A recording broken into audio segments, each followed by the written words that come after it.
Unraveling English Quantifiers. Each, every, either, neither. Hello, language learners. Today, we're going to delve into the exciting world of English quantifiers, focusing on each, every, either, and neither.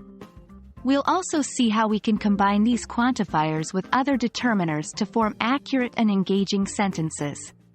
So, buckle up and let's get started. Let's begin by understanding each and every. Both of these quantifiers are used to talk about all members of a group. However, each is used when you are thinking about the group members individually, while every is used when considering them as a whole. Example: each student in the class received a book. We are thinking about the students individually. Every student in the class received a book. We are thinking about the students as a whole.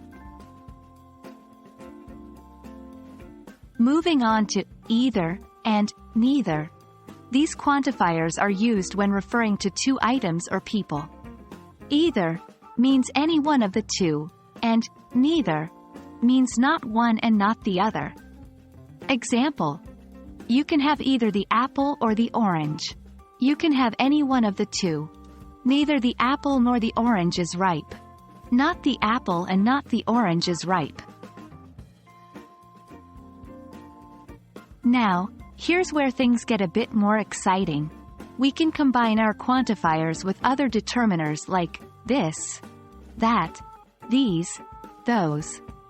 Example: each of these students received a book. We are thinking about the students individually. Every one of those books is interesting. We are considering the books as a whole. Similarly, example: you can have either of these apples. Neither of those oranges is ripe. Now, let's practice what we've learned. 1.